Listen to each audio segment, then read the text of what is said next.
안녕하십니까 수험생 여러분, 농업 토목기술사 강의 시간입니다.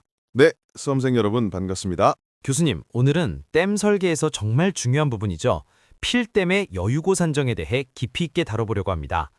사실 수험생분들이 이 여유고라는 개념을 단순히 남는 높이 정도로 생각하기 쉬운데 공학적으로는 어떤 의미를 담고 있나요? 네, 아주 중요한 질문입니다.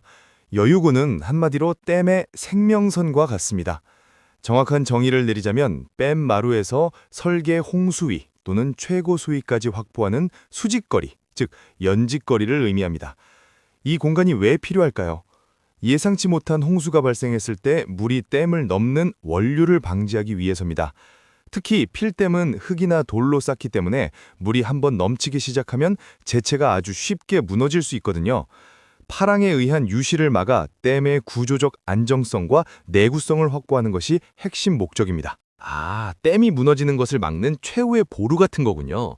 그렇다면 이 여유고를 산정할 때 국내에서 적용하는 구체적인 기준이 있을까요? 그렇습니다.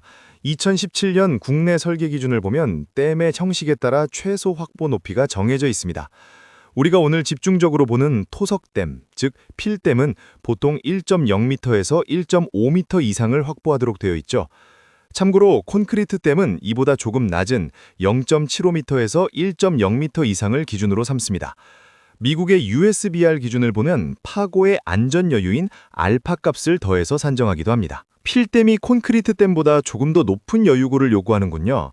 그럼 교수님, 이 여유고를 계산할 때 어떤 공학적 요소들을 고려해서 공식을 만드나요? 기본적으로 세 가지 큰 요소를 합산해서 결정합니다. 먼저 파랑고입니다. 바람 때문에 생기는 파도의 높이를 반영하는 것이죠. 이때 단순히 파도의 높이만 보는 게 아니라 파랑이 댐 경사면을 타고 오르는 도파고까지 반드시 포함해야 합니다. 두 번째는 수면 상승고입니다. 이상 홍수 등으로 수위가 일시적으로 상승하는 폭을 고려해야 하죠. 마지막으로 안전고인데 필댐의 경우에는 통상적으로 1m의 여유를 더 확보합니다. 파랑고, 수면 상승고, 그리고 1m의 안전고까지 이 세 가지가 합쳐져서 하나의 안전한 높이를 만드는 거군요. 그런데 교수님, 시간이 지나면서 댐 자체가 가라앉는 현상도 있다고 들었습니다. 이런 부분도 설계에 반영되나요? 정확한 지적입니다. 특히 흙으로 만든 토석댐은 시간이 지나면서 다져지는 장기 침화가 발생합니다. 그래서 설계할 때 재체 높이의 약 0.5%에서 1% 수준의 침화량을 미리 계산해서 여유고에 가산해 요해야 합니다. 여기 하나 더, 지진에 대한 대비도 필수적입니다.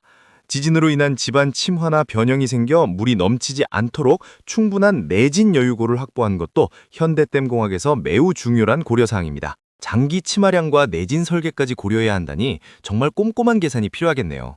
최근 기후변화 때문에 비가 예상보다 훨씬 많이 오기도 하는데 이런 상황도 여유고에 영향을 주겠죠? 당연합니다. 기후변화로 인해 계획 홍수량이 증가하는 추세입니다. 만약 예상 홍수량이 늘어난다면 그에 맞춰 여유고도 확대 검토해야 합니다.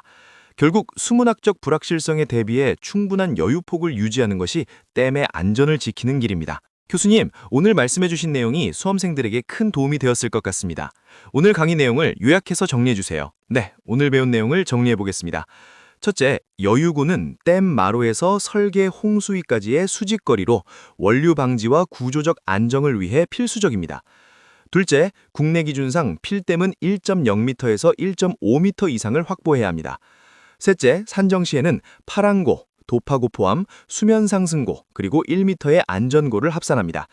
마지막으로 댐 재체 놓기의 0.5%에서 1%에 해당하는 장기 침화량과 지진에 의한 영향을 반드시 설계에 반영해야 한다는 점을 잊지 마시기 바랍니다. 썸생 여러분, 오늘도 수고하셨습니다. 네, 수고하셨습니다.